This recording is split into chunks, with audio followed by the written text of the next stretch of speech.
You're listening to China Africa Talk. Jambo, ni Bridget akikuletea kipindi kinachohusiana na China na Afrika. Vous écoutez le dialogue sino-africain avec Bridget. Everything China, everything Africa. Olá, você está ouvindo China Africa Talk com Bridget. سيداتي وسادتي مرحبا بكم في الحوار الصيني العربي مع بريدجيت. Welcome back to the program. You are listening to China Africa Talk. I'm your host, Bridget Mutambirwa, coming to you from the Chinese capital in Beijing with more discussions on what's happening with China and Africa from a Chinese and African perspective. Wetlands are among the most vital yet underappreciated ecosystems on our planet. They provide critical services such as water filtration, flood control, and carbon storage, while also supporting biodiversity and livelihoods for millions of people. Despite their importance, wetlands are disappearing at an alarming rate, 3 times faster than forests. The loss poses a significant threat to our environment, economies, and future generations. The recent observance of World Wetlands Day on February 2nd served as a reminder of the urgent need to protect these ecosystems. This year's theme, Protecting Wetlands for Our Common Future, emphasized the collective responsibility to act boldly in safeguarding these natural habitats. But as the day passes, the question remains, what comes next? How can we turn awareness into action? And what role can global partnerships such as those between China and African countries play in reversing the decline of wetlands?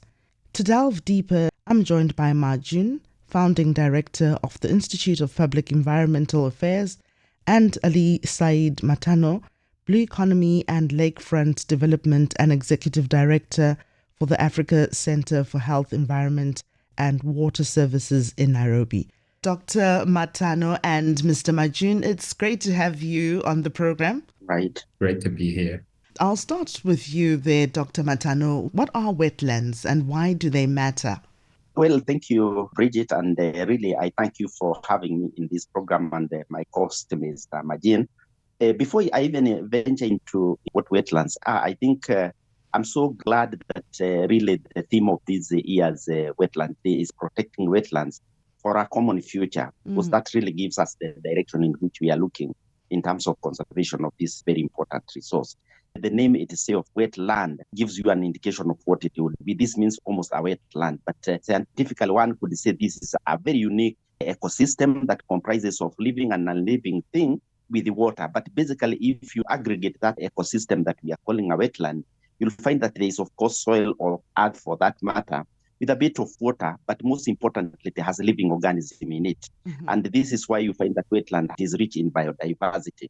And very commonly, a lot of people would call it swamps or bogs or something like that. But then it is that land that is soaked with water. Whether that water is permanently there or temporarily there, then that one could be classified as a wetland. Swahili, actually, we call them Adi Chepe Chepe. And maybe just to conclude by some of the most important probably wetlands in Africa. At the moment, we talk of Okavango in Botswana. We also have the Sud in the Republic of South Sudan. And of course, where I am in Lake Victoria, we also have the wetlands that are found in Uganda, Kenya, and Tanzania. So they are quite an important. And of course, the last question you have asked before I give my colleagues to probably mention something is why are they important? Yes, why do they matter? Because you know what, even I think a lot of people wouldn't understand the difference between a wasteland and a wetland. And you're just thinking, oh, well, this is a wasteland and, what's happening there is normal.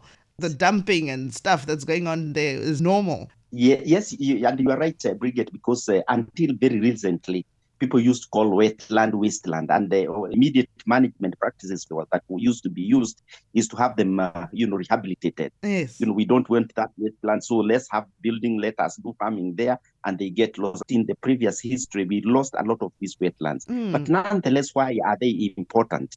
And to give the importance, I'll just take 1 minute to look at it from a sustainable development perspective. Okay. Now, wetlands are quite important from an environmental perspective. And one of them, of course, they are very rich in the biodiversity, purification of water through filtration, and also they play a key role in terms of carbon sequestration, because basically they are plants. But from an economic point of view, of course, we know fisheries, breeding grounds, and even feeding grounds are found in wetland, and therefore a lot of these wetlands produce a lot of fish, and therefore they contribute economically, not to mention the importance in terms of tourism. A lot of bird watching is done on those particular areas. And from a social perspective, Brigid, most of these wetlands, especially in Africa, they play a very important cultural role. Most of the cultural events are actually held on the wetland, not to mention that sometimes they are also used for education as well. But most importantly, I think to cap it all, these wetlands, they are so significant globally that they have actually been indicated as a contributor to several of the sustainable development goals, including the clean water and sanitation, life below water, and even life below land, and also even climate action. So 4 of those sustainable development goals can actually be attributed to wetland. Okay, yeah, when you mentioned some of these examples, it took me back to the district that I live in. It's called Changping district here in Beijing, and they have several wetland areas. And there's one that, because I've lived in this area for more than 10 years, I've watched the one that's nearer to my place transform. Because when I started staying there, the water that was there wasn't as clean as it is now. I remember every morning you'd see people from the municipality coming to clean up the water, and it almost smelled like sewer. This was about maybe 7 years ago.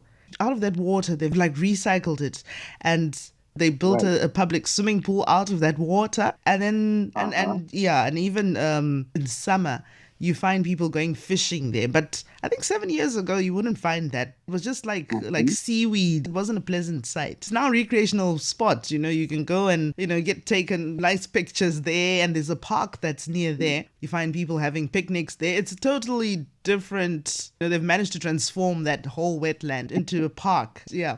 Over to you, Mr. Majun. Forests are disappearing and wetlands are disappearing 3 times faster than forests. Can you help us understand what the situation is like in China? And do you believe this trend can be reversed?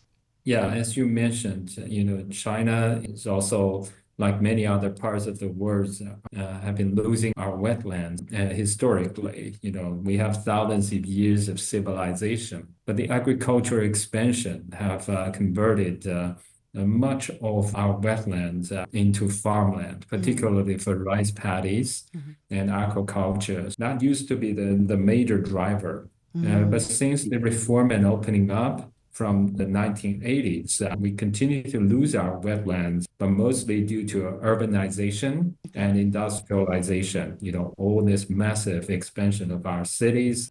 So between 1978 and 2008, we lost about another 1/3 of natural wetlands. You also mentioned about pollution. Pollution is another significant impact on our wetlands. The quality of the water have been degraded.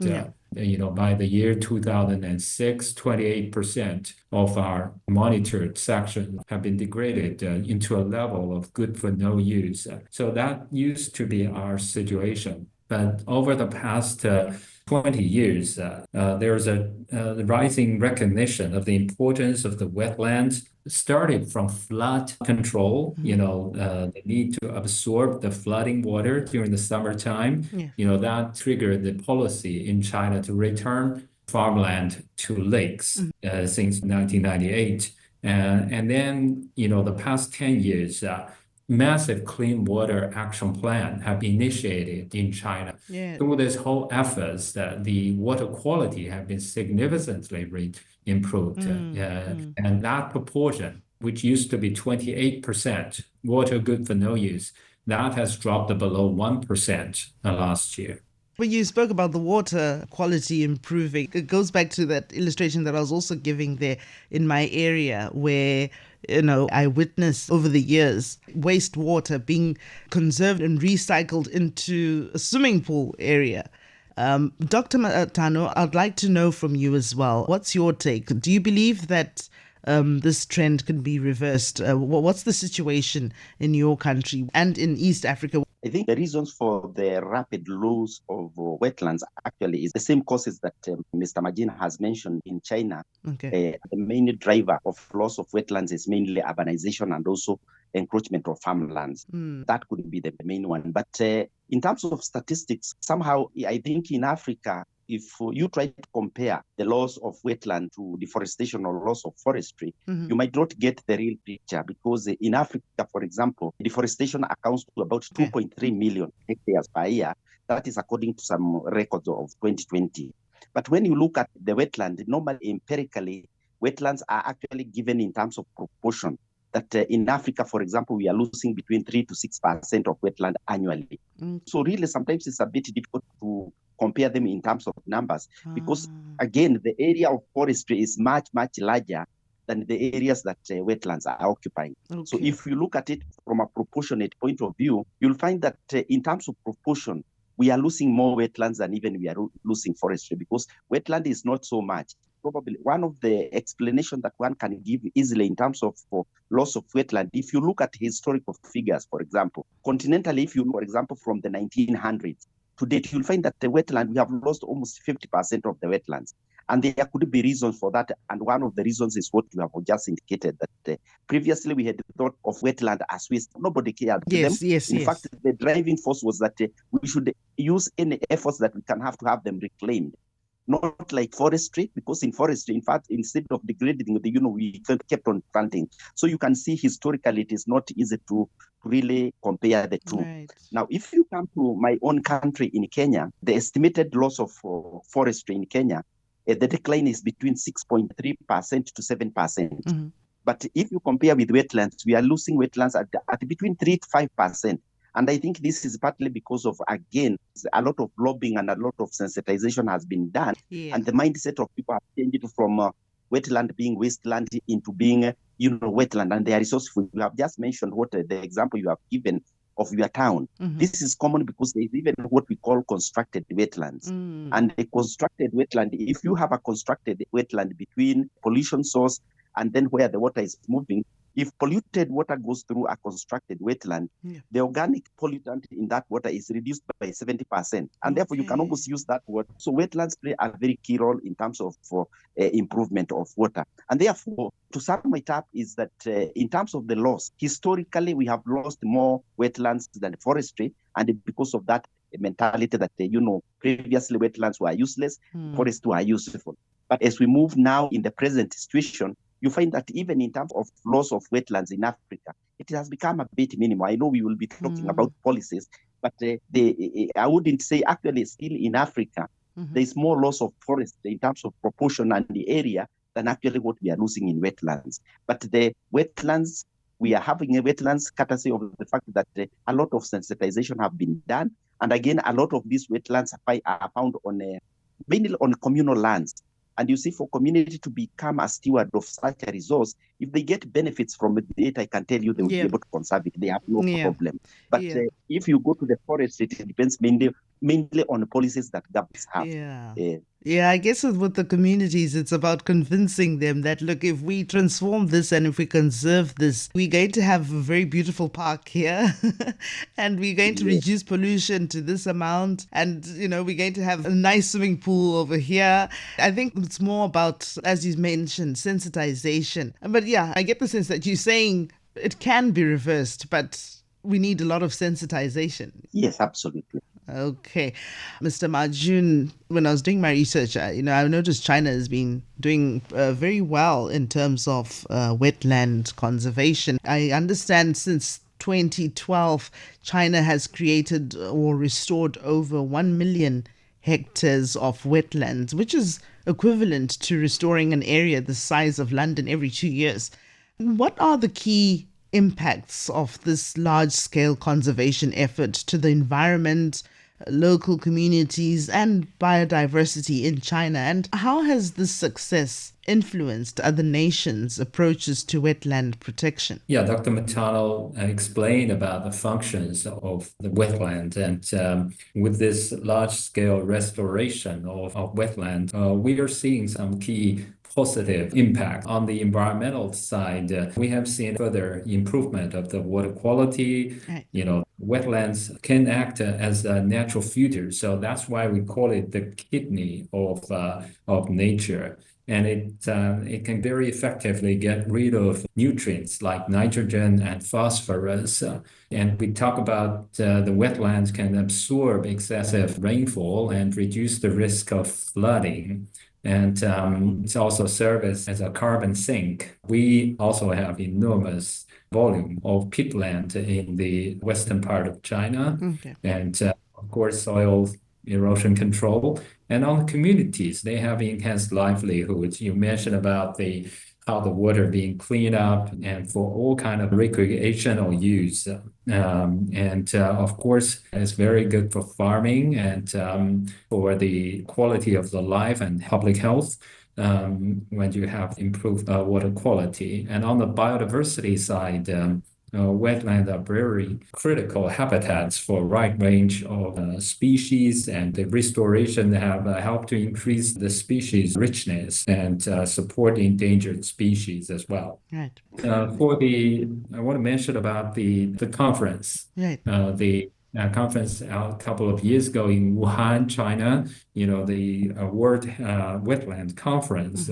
It has basically all this restoration of wetland have been highlighted as a model for global efforts. And I think it showcased the willingness to China to further take the lead to restore wetlands and try to create a platform for sharing the best practices and innovative solutions. And of course, we also need to learn from Africa as well. Dr. Matano, let's go over to Africa. Do you feel environmental policies are strong enough to protect our environments? And how can China and African countries work together to protect wetlands? I know in Kenya, the National Environment Management Authority, NEMA, is rolling out the Adopt Wetland initiative, whereby a stakeholder interested in being a lead champion in conservation of a certain wetland will be the wetland adopter, which I found quite interesting. But do you feel more initiatives, more environmental policies are strong enough to actually protect our environments? Let me first of all, I think as I joined up, maybe cite something that I also experienced some times back. We did visit Wuhan some years back. Okay. Under the lakes conference, and not forgetting also lakes actually are very important components of the wetlands. And we had a lot to learn from what Wuhan has done. And I really want to associate myself with what Majin has said about what they are doing in terms of conservation of wetlands. But now coming back, Bridget, to your question, in terms of environmental policies within Africa, before I say whether I feel they are strong enough, but I want to go back to the Ramsar Convention of 1971. When this convention came into place, is when a lot of awareness was created to most of the African countries why it was important to actually have these wetland conserved. And arising from that, a lot of African countries were actually a signatory to the Ramsar Convention. And of course, one of the things that the Ramsar Convention brought about was the need for these countries to come up with the legal and institutional framework that actually supports conservation and protection of wetlands. Okay. And you'll realize that thereafter, like in my own area within the East African community, almost all the member states of the East African community are signatory to the Ramsar Convention. Okay. And arising from that, therefore, they went down and established laws. And you have given a very good example of the Kenyan government, where under the National Environmental Management Act, there is a whole provision on how wetlands are conserved. So in terms of legislation and in terms of policies, we have adequate environmental policies and even legislation in as far as protection of wetlands are concerned. Now, the missing link is actually the implementation of those policies, because you can have very good policies, very good legislation, but somehow you don't have them implemented. Yes. There could be several reasons why they are not being implemented. There could even be an apathy from the government. They feel that wetlands, instead of having a wetland, why not have a skyscraper Like how I was Yes. saying, some people will think it's a waste of money. Yes, and that's why when you asked me what wetlands are, I wanted us to look at wetlands from a sustainable development lens. Okay. What contribution are they making in terms of environmental contribution are they making in terms of, and what contribution are they making in terms of social inclusivity and all those things? So we cannot just look at one aspect, but unfortunately, a lot of players in the space of wetland conservation, they tend to be more biased towards economic benefits. And therefore, somebody would say, like Majina has mentioned, that one of the reasons why most of the wetlands in China were actually destroyed was because of rice paddies. When you look at rice paddies, there are two things you are looking at. You are looking at economic benefits, and also you are looking at food security. Yes. So sometimes the policymakers are torn between which direction do we go? Do we maintain a wetland just for purposes of birds and insect growing there, or for purposes of producing rice and therefore getting economic benefits as well as food security? So registration is there, and most of the legislation actually have their foundation on the Ramsar Convention. And therefore, we have comprehensive policies and legislation. But as I said, the main problem is actually the problem of implementation. And therefore, that gives me to the other part of your question. I think based on this, then what areas do I think would be important to collaborate and even also learn from our friends in China in as far as wetland conservation is concerned? There are a bit of lessons one can learn from Africa, of course, but I think we have a lot to learn from what China is doing. And one of the areas that I would think in terms of the legal and policy framework is really support in enactment where there are no laws enactment, but most importantly, supporting the implementation of the existing legal and policy framework, because the legal and policy frameworks are there, but the implementation, because of capacity, sometimes is slow. Number two, of course, the process of designating some of the sites in our country into Ramsar sites. This requires resources. And one of the reasons why we think that most of these sites should be designated as a Ramsar site is because once a wetland is designated as a Ramsar site, for example, Lake Victoria, if it is designated, then there are benefits that are going to be accrued to that, because the integrity of that ecosystem is going to be enhanced, because there are legal provisions. There are actually provision frameworks that dictate how a Ramsar site should be managed. And therefore, it would even also be easier to attract funding for supporting such ecosystem. All right. Mr. Majun, this year's theme for World Wetlands Day is protecting wetlands for our common future. How does this initiative align with the broader climate goals of the United Nations? Wetland conservation aligns closely with climate goals, by addressing both the climate change mitigation and adaptation. On the mitigation side, we talked about wetlands, particularly peatland and mangroves that are highly effective at capturing and storing carbon dioxide. But also degraded wetlands often can emit methane, which is a very powerful greenhouse gas. By rewetting some of the green peatlands, we can actually reduce the greenhouse gas emissions as well. And on the adaptation side, it's equally important, particularly when we have climate change increasing the frequency and intensity of extreme weather, such as extreme rainfall. So mitigation of the flood risks by the wetland it can play a bigger role. And mangroves can be very helpful in protect the coastal lines from being eroded when we have the sea rise. And then the water regulation and supply, it can also be helpful. And on the biodiversity and ecosystem, we also mentioned about the great help of that. So wetland conservation is a powerful tool for addressing climate change, for sure. Zimbabwe is the global conservation arena for COP15, scheduled for July, under the same theme as World Wetlands Day 2025. What should be the priorities of this year's convention for African countries and China? Indeed, we are gratified that the arena for the COP15 is actually going to be Zimbabwe. It's not very far from here. And this is an encouragement to every player. It's my home country. All right. Okay. And therefore, in terms of the focus of this particular COP15 is basically on biodiversity. And you have heard me and and Mr. Jim do mention a lot of, in fact, in our statement, we are rarely mentioning a statement without mentioning biodiversity. And therefore, biodiversity and wetlands are actually cousins. So the home of biodiversity is actually a wetland. So you cannot really not talk about wetlands without talking of biodiversity. Yes, And you cannot talk of biodiversity without necessarily talking of wetlands. And that's why I think they decided to maintain the same theme of protecting our wetlands to our common future. One of the areas that I could quickly think of is in terms of resource mobilization or funding for biodiversity conservation projects, because of course a lot of this is from human and also climate action.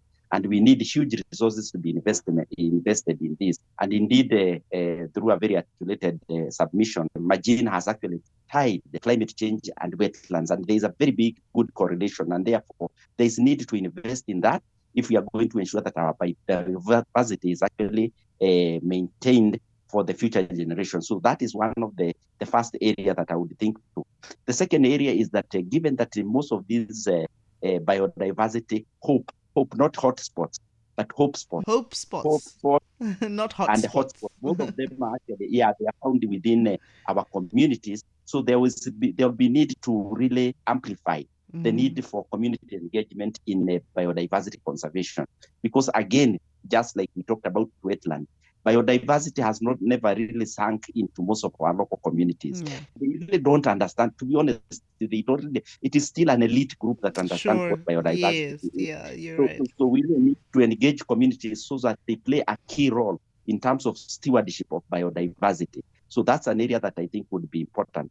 Thirdly, I think we need what is called sectoral integration of biodiversity into other sectors. So there are so many other sectors that depend on biodiversity, but actually it's like they are not aware of what is happening in biodiversity conservation. Industries like honey making and what have you, actually they depend on biodiversity. Bees, for example. So there should be a deliberate effort of mainstreaming biodiversity in other socioeconomic sectors across board. So I think that is a peak that can actually also be discussed, be put on the board. And of course, lastly, is I also want to come back to what my co-host has said, Mr. Majini, is that, we must amplify the issue of addressing climate change impact on biodiversity.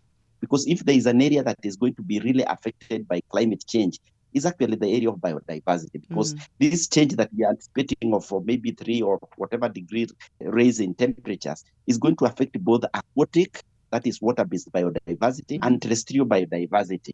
And the impact will be huge. In fact, it can easily even lead to elimination of certain species. So this is something that really needs to be given a very keen eye, because really, climate change is with us here. So we have a minute left to wind off our discussion, and I'd like to know from you gentlemen, I'll give you each 30 seconds. Dr. Matano, if you had 30 seconds to convince someone about why wetlands deserve urgent protection for our common future, what would you say? Of course, you know that Africa, we are very spiritual. And one of the things that we believe in is that the planet was designed by God. And as Magine did say, that wetlands are actually the kidneys of the world. So I would tell him, can you survive without a kidney? If you cannot survive without a kidney, then it means the globe cannot survive with a kidney. And I'm sure he would be convinced. Thank you so much, Brigade. Thank you so much, Dr. Matano. And Mr. Majun, 30 seconds to convince someone about why wetlands deserve urgent protection for our common future. What would you say? Yeah, unfortunately, wetlands are still disappearing at an alarming rate. Due to all kind of human activities, which is disrupting not just the local environment. It is even now threatening to disrupt the global green water cycle. So I think continued efforts are needed in an urgent way to protect and restore this vital ecosystems, not just only for biodiversity, but also for the well-being of human communities and, of course, the climate. Thank you so much, gentlemen, for your time. Listeners, to get the latest update and more discussions on China-Africa relations, you can subscribe to our online newsletter at CGTN or Substack. Thanks for listening.